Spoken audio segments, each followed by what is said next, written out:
Seminario Bíblico de Capacitación al Ministerio, equipando siervos para la obra del ministerio, para la edificación del cuerpo de Cristo y para la gloria de Dios.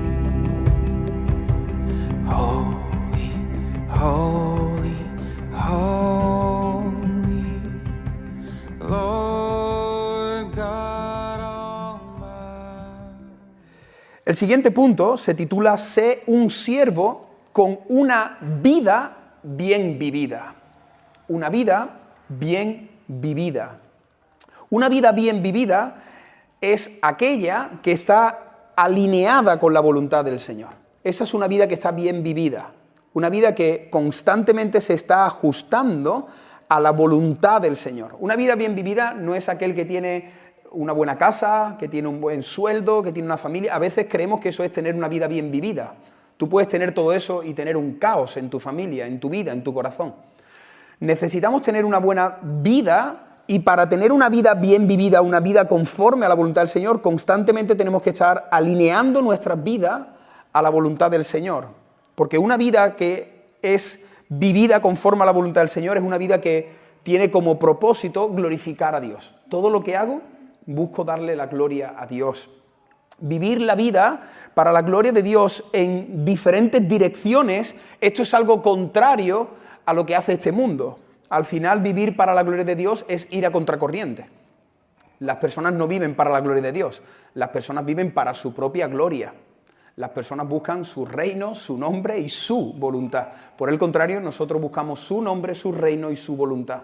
Así que constantemente vivir para la gloria de Dios significa ir a contracorriente. Ir a contracorriente con nuestra sociedad, con nuestra familia, con nuestra cultura. Vivir para la gloria de Dios es la única manera de experimentar la plenitud de vida de la que Cristo habla en Juan capítulo 10, versículo 10. Si tú quieres ser pleno, si tú quieres vivir una vida en el Señor, tú tienes que vivir para la gloria del Señor y tienes que estar muy cerca del Señor. Tu identidad tiene que estar puesta en la persona de Jesús. Y Jesús dice algo impresionante en Juan capítulo 10, versículo 10, hay un micrófono por ahí para que alguien haga lectura y participamos varios. El ladrón no viene sino para hurtar y matar y destruir. Yo he venido para que tengan vida y para que la tengan en abundancia. Amén. Ese es el deseo del Señor. Qué interesante, ¿no? En este mismo versículo se nos muestra muy bien el propósito del diablo para con nosotros, para con el ser humano, las criaturas de Dios, pero por otra parte se nos muestra el Evangelio, el que ha venido para rescatarnos, para salvarnos, para darle un sentido a nuestra vida de manera diferente. Así que vivir para la gloria de Dios nos ofrece esa plenitud. Yo he venido para que tengas una vida y una vida en abundancia.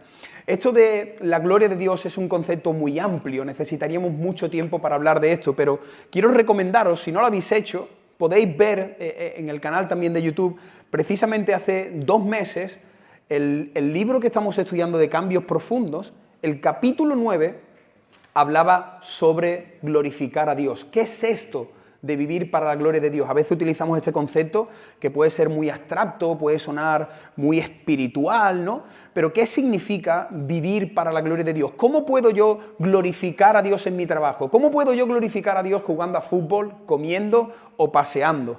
Aquí en este capítulo, también está en el libro, pero también está en el canal de YouTube, de Cambios Profundos. Aquí, en profundidad, desarrollamos esto. Así que no quiero perder más tiempo y me gustaría que pudierais verlo, ¿no? La importancia que tiene tener una nueva vida para poder glorificar a Dios. Mirad, las vidas que son cambiadas, esa será la medida del éxito. El éxito para Dios no tiene nada que ver con los resultados que nosotros muchas veces buscamos, ¿no? El éxito para Dios es una vida transformada. Es una vida que está siendo alineada con su voluntad, una vida que glorifica a Dios. Eso es el éxito para Dios. No tiene nada que ver con lo que conseguimos, con tener una iglesia grande, con tener una iglesia pequeña, estar soltero, casado, tener 3 hijos. No tiene nada que ver el éxito con el éxito para Dios. El éxito para Dios, como dice esta frase, es realmente que mi vida esté siendo transformada. Y algo que tenemos que recordar es que el cristianismo es una carrera, es una maratón, ¿no? No es una carrera corta, es algo que se extiende con el paso de los años, ¿no? Los que llevamos ya tiempo caminando con el Señor sabemos que hemos pasado por diferentes etapas, ¿no? Y lo importante no es solo cómo se comienza, lo importante es cómo terminas. Todos conocemos a muchas personas que cuando se convirtieron empezaron muy bien, pero luego se han ido alejando del Señor, se han ido apartando. Así que nosotros tenemos que glorificar al Señor durante toda nuestra carrera, durante toda nuestra trayectoria. Hay personas que tienen testimonios extraordinarios de conversión, ¿no? Dios los sacó de un terreno terrible y al poco tiempo las personas disfrutaron de ver lo que el Señor estaba haciendo en sus vidas, pero luego a los 4, 5, 7 años la persona retrocedió, se apartó, empezó a practicar el pecado, luego el Señor tuvo que rescatarlo, así que tenemos que entender que esto es un proceso y que tenemos que vivir nuestra vida desde el principio hasta el final. De nada sirve comenzar bien y terminar mal, ¿no? Es muy triste y quizás conocemos, ¿no? Pastores, ministerios, hermanos, que tú dices, qué triste cómo ha terminado la última etapa de su vida, y aunque quizás muchos de ellos son salvos, porque son salvos por gracia, pero la última etapa de su vida deja mucho que desear, ¿no? Así que nosotros tenemos que glorificar al Señor en todas las etapas de nuestra vida. Mira qué interesante, una vida bien vivida es una vida que deja marca en los demás. Y yo quiero hacerte a ti una pregunta, ¿tú estás dejando marca en alguien? Cuando alguien se acerca a ti, cuando alguien te conoce, ¿le dejas algo del Señor en su corazón? ¿Estás dejando tu huella sobre otra persona? ¿Le estás dejando un legado a alguien? ¿Te estás reproduciendo, como hemos visto ahora en la pequeña reunión que hemos tenido antes, en otros discípulos? Una vida que agrada al Señor es una vida que marca a otras personas, que las personas cuando hablan de ti dicen, esta persona tiene algo especial, me ofrece algo que me bendice, que me edifica. Necesitamos entender que nuestras vidas no tienen que girar solo alrededor de nosotros. Y yo creo que ese es un fallo que tenemos muchas veces, ¿no? Que pensamos, me levanto por la mañana, planifico mi día, mi semana, mi mes, mis años pensando en mí. Y yo creo que tenemos que levantar un poco más la barbilla, pensar en el Señor, pero también pensar en las personas que están a nuestro alrededor. Porque la vida es para entregarla, la vida es para desgastarla, la vida es para bendecir, para glorificar al Señor y a las personas. Y creo que tenemos que meditar si estamos siendo de bendición para otros. ¿Te has hecho alguna vez esa pregunta? ¿Yo estoy siendo de bendición para alguien? ¿Yo estoy edificando a alguien? Y esto no tiene que ver con tener un ministerio, que muchas veces creemos que para bendecir y edificar tienes que tener un ministerio, tener una responsabilidad dentro de la iglesia. ¿Qué va? Tú puedes bendecir y edificar a personas en tu casa, con tu tiempo, escuchando, atendiendo. Pero necesitamos pensar en esto. ¿Yo estoy viviendo mi vida bien delante del Señor o estoy malgastando mi vida? ¿Estoy malgastando mis años? Mirad, aquí a continuación se nos ofrece para poder identificar si estamos viviendo bien, si estamos empleando bien nuestros días para la gloria del Señor. Se nos ofrecen algunas características para que realmente tengamos una vida bien vivida, ¿no? Como se titula este primer punto. Lo primero, no vas a poder tener una vida bien vivida si no tienes una relación estrecha con el Señor. Necesitamos una estrecha relación con Dios. Y quiero puntualizar algo que quizá te puede tambalear un poco tus pensamientos. Hacer el devocional todos los días no significa tener una relación estrecha con Dios. Moisés, pero yo oro 15 minutos todos los días, no fallo. Puedes orar todos los días 15 minutos, 30 o 1 hora y cuarto, y eso no significa que tengas una buena relación con Dios. Y quiero que meditemos en eso. A mí me ha hecho mucho bien, ¿no? Porque creo que con mucha facilidad podemos caer en la religiosidad evangélica. Hago mi devocional por la mañana, escucho luego durante el día una predicación, un estudio o una canción, marco que me he leído los 2 capítulos que me tocan hoy de la Biblia y me puedo estar autoengañando y creer que eso es estar bien con Dios. De hecho, a veces cuando alguien cree que tiene que acercarse a Dios, lo que hace es empezar a tener disciplinas y puedes estar haciéndolas, pero no te estás recreando en el Señor. No te estás deleitando en Él, lo estás haciendo simplemente como una actividad, como algo que tienes que hacer para cumplir, para tu conciencia, para que tu conciencia se quede tranquila. Mira, la evidencia de que realmente yo estoy disfrutando de mi relación con el Señor es que eso se manifiesta en el carácter. Si yo estoy haciendo bien mi devocional, si yo estoy teniendo mi tiempo con el Señor, entendiendo que me estoy recreando en Él, disfrutando de su presencia por medio de la oración, escuchando una predicación, una canción, luego eso se tiene que manifestar en mi carácter. Y a veces yo en mi propia vida veo esa inestabilidad, ¿no? Veo que he tenido mi tiempo por la mañana, pero como dijimos hace poco, cuando el niño tira el zumo le pego un grito. Y entonces yo digo, pero ¿cómo es posible si es que hace 20 minutos yo he estado orando? Ya, pero si analizo la oración, ha sido una oración mecánica. ¿Os veis identificado?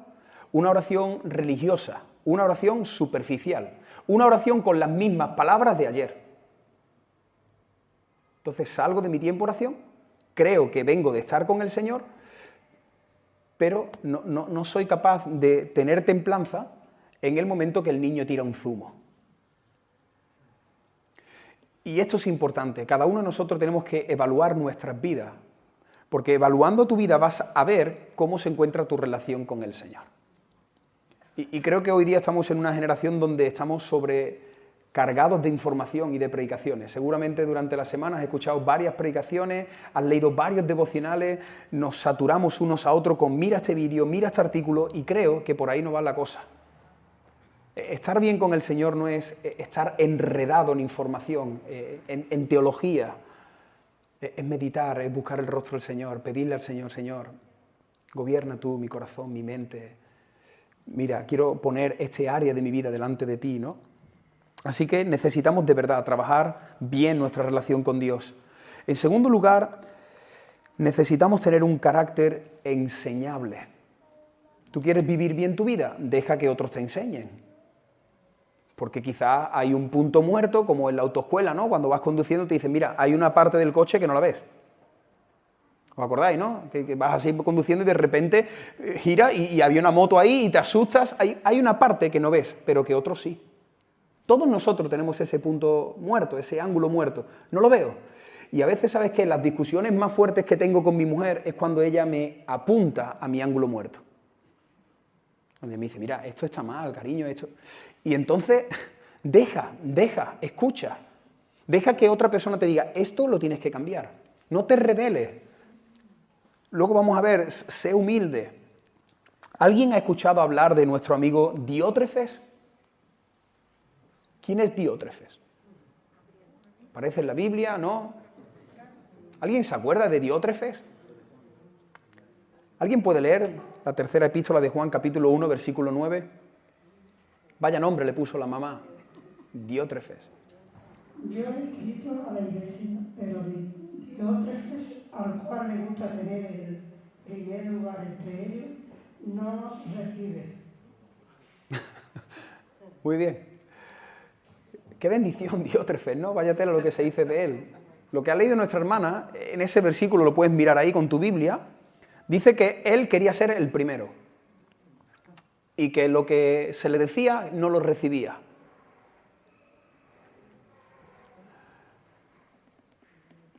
¿Te ves identificado en algo con este personaje? Ser el primero, no recibir lo que se te dice, no meditar en el consejo que te están dando, rebelarte contra aquella persona que lo que te está diciendo es por tu amor, porque te ama. Se interesa por ti y te dice, mira, esto que estás haciendo está mal, esto no agrada al Señor. Ninguno de nosotros, ninguno de los que estamos aquí, vamos a terminar bien si no tenemos un carácter enseñable. Y a veces hay personas que cuando ya van madurando en el Señor, llegan a un punto donde se estancan precisamente aquí, donde no se dejan corregir, no se les deja escuchar el consejo de otras personas. Necesitamos ser enseñables. Seguimos avanzando. Necesitamos una vida orientada hacia los propósitos de Dios. La mayoría de los cristianos, nosotros, casi siempre tenemos una vida horizontal. Pensamos en cosas horizontales que tienen que ver con nosotros principalmente. ¿Qué voy a estudiar? ¿Qué voy a trabajar? ¿Qué voy a hacer con el dinero cuando me paguen a principio o a final de mes? ¿Qué voy a hacer con mi tarde, el sábado que la tengo libre? Si os dais cuenta, si analizas tu vida, muchas veces nuestra vida la vivimos pensando en nosotros. Pero este punto lo que nos dice es que una vida bien vivida es una vida que todo lo que hace busca los propósitos de Dios. Entiendes que tu vida es para servir al Señor, para glorificarle, y aunque vas a ir al campo, pero en el campo quieres glorificarle a Él. Y aunque te vas a comprar un coche, ese coche quieres utilizarlo para la extensión de su reino. ¿Te das cuenta? Cuando uno tiene ese chip, todo lo que haces, ahora lo haces apuntando. Es como cuando te dan los dardos y todos los dardos tratas de lanzarlos al centro de la diana. Eso es apuntar hacia los propósitos de Dios. Mi novio, eso lo quiero para el propósito de Dios. No quiero para que me acompañe al cine y no estar solo. Quiero tener una casa para los propósitos de Dios. Y creo que a veces no vivimos así. A veces podemos estar utilizando nuestra vida de manera horizontal, pensando en mí, en mi mujer, en los niños, las vacaciones, qué voy a hacer con las vacaciones para mí. Tenemos que pensar en los propósitos de Dios, porque así realmente estaremos disfrutando de la vida, así tendremos plenitud en nuestras vidas. Cuarta característica, una vida bien vivida es una vida que tiene fe, que está llena de fe. Porque cuando no estamos llenos de fe, estamos llenos de incredulidad. Y la incredulidad lo que produce en nosotros es inestabilidad. Cuando estamos atravesando una etapa de inestabilidad, de preocupación, de ansiedad, de temor, probablemente es porque no estamos llenos del Señor, no estamos llenos de fe, no estamos llenos del Espíritu Santo y estamos con incredulidad. Y la incredulidad lo que produce es eso, amargura, inestabilidad emocional, preocupación. Te estás preocupando, tienes miedo de algo que todavía no ha sucedido. Así que necesitamos llenarnos, necesitamos pedirle al Señor que Él meta más fe en nuestro corazón. ¿Cómo se consigue esta fe? Por medio de la palabra, por medio de la oración. Cuanto más medito en la palabra, cuanto más observo a la persona de Jesús, más fe tengo. Esto de la fe no es on-off, esto no es que tú oras y ahora de repente el Señor te da más cantidad de fe. La fe va aumentando, por lo menos yo así lo experimento, cuando conozco las verdades de Dios. Las verdades de Dios entran en mi mente, eso me da fe y eso saca de mi corazón la incredulidad, ¿no? Necesitamos confiar en el Señor, en su soberanía, en su providencia. Siguiente punto, esto ya también hemos hecho referencia. ¿Cómo tenemos una vida bien vivida? Examinando nuestra vida, que es algo que normalmente no solemos hacer. Vamos viviendo, como dijimos la semana pasada, el tiempo se va malgastando, el tiempo ya lo hemos perdido, ya no se recupera y no nos examinamos. Nosotros como matrimonio tenemos una dinámica que cada vez que hacemos años de aniversario, nos evaluamos de manera personal, yo evalúo a Ángela, ella me evalúa a mí, evaluamos nuestro matrimonio, evaluamos también nuestra familia y lo que estamos haciendo con la iglesia. Y de verdad, cada año que lo vamos haciendo, y no es solo para identificar, sino para trabajar, vamos viendo que nuestra vida va creciendo y que nos vamos santificando y que hace 3 años estamos corrigiendo algo que ya no lo estamos corrigiendo porque ya lo hemos superado. Necesitamos examinarnos constantemente, el salmista lo dice, ¿no? Examíname, quiero meditar aquí, quiero guardar silencio antes de dormir y quiero pensar qué es lo que he hecho hoy, cómo está mi vida. No tengo que escuchar la voz de mi corazón, no tengo que escuchar la voz de mis pensamientos, necesito escuchar la voz del Señor. Porque no olvidaros, como vimos también hace poco, que nuestro peor enemigo todavía está dentro de nosotros, no está afuera, está dentro. La sexta característica, una vida de agradecimiento. Una vida de agradecimiento. Mira, la persona que no vive siendo agradecida, por el contrario, es una persona que se queja por todo. Si tú no practicas el agradecimiento, entonces vas a estar en el terreno de la queja. ¿Conoces a personas que están ahí? Bueno, a lo mejor tú mismo puedes identificar que te quejas. Mira, hay personas de verdad, hay personas que se quejan por todo. Por todo, ¿eh? Y al final ya es un estilo de vida, es una actitud pecaminosa, la queja. ¿Conoces a esas personas? Yo conozco a personas que se quejan contra su mujer. Mi mujer, y mi mujer. Y por el contrario, mi marido no sirve para nada, te dicen unas cosas terribles del marido. Y da igual, ¿eh? Le da igual que esté la gente alrededor, que esté el marido al lado. Este es más torpe, quejándose del marido. Otros se quejan de sus hijos, otros se quejan de sus padres. Hay gente que, el que está ahí en esa dinámica se queja por todo, por el tiempo. ¡Qué buen tiempo! Bueno, buen tiempo, pues yo esperaba... Se queja por todo. Que tarde, que temprano. De verdad, aunque parece una broma, pero es ya una actitud. Se quejan de todo, que larga la alabanza, que corta la alabanza, que larga la predicación, que corta. Y al final no son las cosas externas, es tu corazón el que está mal. Te pongan lo que te ponga, te llevan a Disney y le pones falta. O me esperaba Mickey más alto. Esto está... Al final es una actitud del corazón.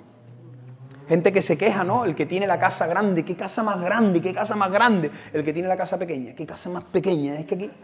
El coche, no, es que este coche ya no me va, el móvil...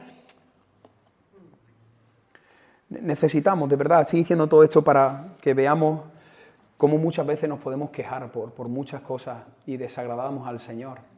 Cuando tenemos que trabajar mucho más y pedirle al Señor que nos coloque en el terreno del contentamiento, en el contentamiento, entendiendo quién eres, lo que el Señor ha hecho por ti. Mira, cuando tú te quejas es porque estás olvidando el Evangelio. Cuando tú te quejas por algo, es que no tengo, es que me falta, es porque has olvidado quién ha muerto por ti.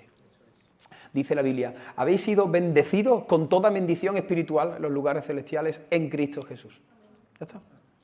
Ya puedo tener un piso chico, grande, pequeño, un alquiler, una hipoteca, un coche con 2 ruedas, da igual. Lo tengo a Él. Todo lo demás ya es secundario. Pero cuando ya mi mirada ya no está en Él, pues entonces voy a estar mirando aquí y entonces aquí vives quejándote.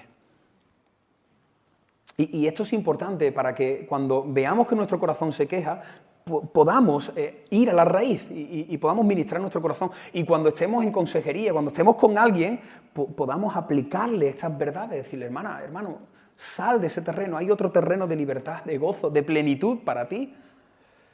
Y la 7ª y última característica, necesitamos tener un pasado sano. También, y esto me entristece mucho, ver a creyentes que siguen estando anclados en el pasado. Personas que no han superado, yo qué sé, el divorcio de sus padres, que lo abusaron cuando tenía 12 años, la infidelidad que cometió su marido, el problema matrimonial que tuvo, que su hijo se apartó y ahora ya no quiere saber nada del Señor. Hay muchas personas que de verdad no están disfrutando de la libertad que tenemos que tener porque el pasado no está resuelto. Y aquí en varias ocasiones lo he podido compartir. En mi propia persona yo lo viví. Yo llevaba muchos años predicando, incluso estaba en el seminario preparándome, pero había un área de mi vida que era con respecto a mi propio padre que no estaba sano, no estaba sano. Yo había intentado camuflar eso, cerrar esa puerta en mi corazón, pero cada vez que salía una conversación, cada vez que venía un recuerdo, yo me daba cuenta que mi corazón no estaba bien, no estaba bien. No había sentimientos limpios, no había sentimientos bonitos hacia mi padre. Y es importante y necesitamos en este sentido esa sanidad interior que también la ofrece el Evangelio, el Señor, su palabra. Así que si hay alguien aquí que está siendo prisionero del pasado, tienes que vencer eso, tienes que superar. Tienes que pedir ayuda, pide ayuda, trabaja con alguien en ese área. Descansa en la soberanía del Señor en tu pasado. Eso que te pasó, por muy terrible que haya sido, Dios lo quiere utilizar para tu bien. Pero hay muchas personas, y el diablo se pone las botas. Cuando tú no superas el pasado, el diablo se pone las botas, porque le encanta, ¿no? Y puede ser incluso hasta un pecado, una etapa de tu vida, ¿no? Personas que ellos mismos no se han perdonado. Hay mucho orgullo ahí. Cristo te ha perdonado, pero tú no. Así que necesitamos, de verdad, dejar atrás heridas, rencores. Hay personas con rencor. Dentro de la iglesia, de verdad. Lo que pasa es que aquí venimos todos muy guapos y sonreímos y decimos, pero quizás puede haber en tu corazón algo hacia alguien, hacia una persona, hacia alguien que te dañó, hacia el que dividió la iglesia. Si tú no superas eso, de verdad, siempre es como cuando tienes ahí una púa ahí, cada vez que toques ahí te va a doler. No vas a estar en esa libertad, no vas a vivir una vida bien vivida. Hábitos pecaminosos. ¿Cuántos creyentes siguen avanzando y no superan hábitos pecaminosos, relaciones tóxicas, ¿no? Hay personas que tienen amistades que son tóxicas y las siguen manteniendo cuando eso hay que cortar, ¿no? Dice el Señor, cualquier cosa que te sea de tropiezo, córtala, córtala. Una vida bien vivida, en definitiva, resumimos este primer punto, consiste en tener una orientación vertical hacia el cielo, hacia el Señor. No solamente estar pensando en nosotros. Vertical, una perspectiva eterna de la vida y una búsqueda continua de la gloria de Dios. Eso es tener una vida bien vivida. Una vida que no mira solamente en lo horizontal, sino que mira vertical hacia el Señor, hacia sus planes, hacia sus propósitos, hacia la eternidad. Y el deseo que hay en mi corazón es glorificarle a Él, glorificarle a Él. Ser un siervo, una persona, un hombre, una mujer moldeado por el Evangelio. Hace poco lo estuvimos comentando en la última predicación de Marcos. El Evangelio no es el mensaje que tú tienes que compartir solo con los incrédulos o solo con las personas que acaban de nacer de nuevo. A veces creemos que el Evangelio es para esos dos tipos de personas, ¿no? Creemos que el Evangelio es la buena noticia para los que no tienen a Cristo y que el Evangelio es el ABC para el que llega a la iglesia. Y entonces muchas veces dejamos el Evangelio a un lado y ahora seguimos con otros temas. Eso no es el Evangelio. El Evangelio es el mensaje de Dios para todas las etapas de nuestra vida, para todos los momentos. El Evangelio es para el que se convierte y para el que está ya a punto de irse con el Señor. El Evangelio es para el que lleva 2 días conociendo a Cristo y para el que ha hecho un seminario y lleva 10, 20 años caminando con el Señor. Lo que sucede es que muchas veces no sabemos qué es el Evangelio. No hemos exprimido al máximo los beneficios del Evangelio. Nos hemos quedado ahí, ¿no? El Evangelio, ¿qué es el Evangelio? La buena noticia, Jesús ha muerto por mí. El Evangelio es mucho más profundo. Como hemos visto, ¿no? Como dice John Piper, el Evangelio en definitiva es Dios. Dios es el Evangelio. Y si tú quieres servir al Señor correctamente, necesitas profundizar en el Evangelio. Mira, ¿cuál es la solución para los problemas de un matrimonio? El Evangelio. Y a veces cuando yo tengo consejería con un matrimonio, lo que quieren son las cosas superficiales. Es que él es muy desordenado, me deja las llaves siempre en la mesa, cuando hemos puesto un ganchito detrás de la puerta y él... ¿Cuál es la solución? La solución no es hacer una negociación entre ellos para que él deje... No, el Evangelio, que el Evangelio ministre en nuestros corazones. Que el Evangelio ministre en nuestro orgullo, nuestra rebeldía. Todo lo que nos sucede tenemos que aplicar el Evangelio a nuestras vidas, sanar nuestras vidas por medio del Evangelio. Vamos a hacer un resumen de lo que es el Evangelio. Podríamos decir muchas más cosas, ¿no? Pero lo que queremos es hacer una visión panorámica de todas las implicaciones que tiene el Evangelio. El Evangelio es una buena noticia. Es una buena noticia. ¿Qué es el Evangelio? El Evangelio es el camino de la salvación. Es la oferta de Dios para todos. Es lo que Dios ha ofrecido a este mundo. El Evangelio, como también dice la palabra, es poder. Poder de Dios en acción. El Evangelio tiene poder para transformar una vida. El Evangelio es la benevolencia de Dios para con nosotros, para los pecadores. El Evangelio es la justicia de Dios para los hombres. Mirad, el Evangelio podríamos definirlo en 3 etapas. Hay 3 partes que tenemos que explicar en el Evangelio y que tenemos que estar pensando, ¿no? Y es, en primer lugar, la vida de Cristo. A veces siempre hablamos de Jesús murió por mí, pero es que eso es incompleto. Jesús vivió por ti. De hecho, su muerte tiene validez porque Él vivió de manera obediente. Si Jesús no hubiese vivido como vivió, su muerte no tendría ese sentido. Él no nos estaría justificando si no es nuestro representante, ¿no? Él viene y Él es el postrer Adán. Él viene y triunfa en el desierto, triunfa durante los 33 años de vida. Él nos representa a nosotros. Así que, ¿qué es el Evangelio? El Evangelio es la buena noticia de que Cristo ha venido a ocupar mi lugar de vida. Él ha venido a ponerse en mi zapatilla. Él ha venido a vivir la vida que yo no podía vivir. En segundo lugar, es la muerte. Por medio de su muerte, Él pagó por todos nuestros pecados, ¿no? Él nos justificó, nos redimió. Él es propicio ante el Padre, ¿no? Así que su muerte es parte también del Evangelio. Y en tercer y último lugar, si no el Evangelio está incompleto, es que Cristo ha resucitado. Si Cristo no ha resucitado, vana es nuestra fe, ¿no? Así que el Evangelio tiene que tener estas 3 partes, ¿no? Este es el resumen de lo que ha hecho Jesús. Dios se ha hecho hombre, ha venido, se ha encarnado, ha vivido por nosotros delante del Padre, Su ofrenda de vida satisface la ira del Dios Padre y entonces cuando Cristo muere, el Padre aplaca, cancela toda su ira, todo lo que Él iba a derramar sobre nosotros, lo derrama sobre el inocente, sobre el Cordero de Dios que quita el pecado del mundo, y ahora Cristo viene y resucita y extiende esa gracia hacia nosotros, ¿no? Es importante, es muy importante que hablemos de estas cosas, del Evangelio. Es muy importante que en nuestras predicaciones siempre tengamos matices del Evangelio, porque nosotros somos responsables de que esta iglesia, dentro de 10 años, siga predicando el Evangelio. Es muy interesante, yo conozco a otras iglesias que cuando han tenido que pasar el mensaje a la siguiente generación, los jóvenes y los niños, como estaban perdidos, como no había doctrina, la iglesia luego ya se ha desviado. Nosotros necesitamos pasarle el testigo del Evangelio a los jóvenes, a los niños, para que dentro de 10, 20 años, 30, cuando muchos de nosotros ya no estemos, cuando otros estén ocupando el lugar de enseñanza, el púlpito, el liderazgo de la iglesia, esta iglesia siga fundamentada sobre el Evangelio. Porque si la iglesia no tiene el fundamento del Evangelio, lo que entra es el humanismo. Cuando en una iglesia no se habla de esto, cuando en una iglesia no se predica, cuando en el discipulado no recordamos y nos bendecimos con el Evangelio, lo que entra es el secularismo, el humanismo, el liberalismo.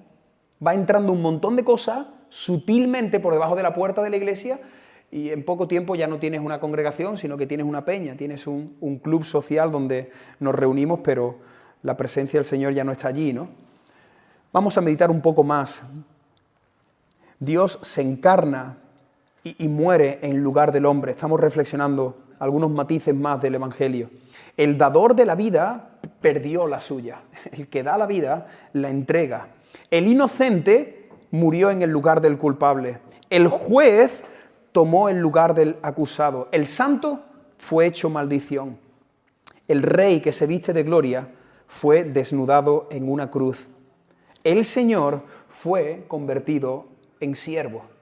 Todo esto es lo que nosotros anunciamos, compartimos, meditamos cuando estamos reflexionando en el Evangelio.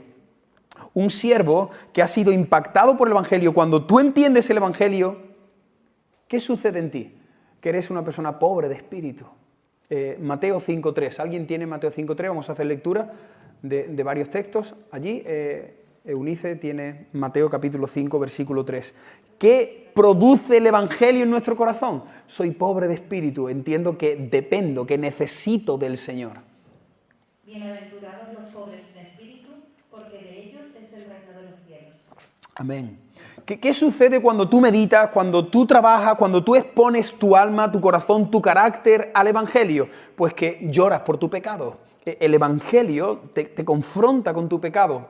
Mateo capítulo 5, versículo 4. Bienaventurados los que lloran, porque ellos recibirán consolación. Amén.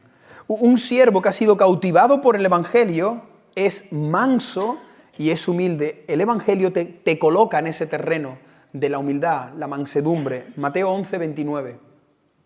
Llevad mi yugo sobre vosotros y aprended de mí, que soy manso y humilde de corazón, y hallaréis descanso para vuestras almas. Amén. Un siervo cautivado por el Evangelio es misericordioso, no es rencilloso ni tampoco rencoroso. Por el contrario, es alguien pacificador. Mateo capítulo 5, versículo 7 y Mateo capítulo 5, versículo 9. Dichosos los compasivos, porque Dios tendrá compasión de ellos. Dichosos los que trabajan por la paz, porque Dios los llamará hijos suyos. Teníais los dos el mismo texto, ¿no? ¿Tú tienes Mateo 5, 7 y 9, Fabián? Vale, y Abraham también, ¿no? Vale, pues entonces he hecho doble copia. ¿Quieres leerlo tú también? Bueno, son algunos beneficios que ofrece el Evangelio en nuestra vida, ¿no? Dice, un siervo impactado por el Evangelio no busca la felicidad en las cosas materiales. El Evangelio te libera de querer construir tu reino aquí. Un siervo impactado por el Evangelio muestra, revela el fruto del Espíritu Santo.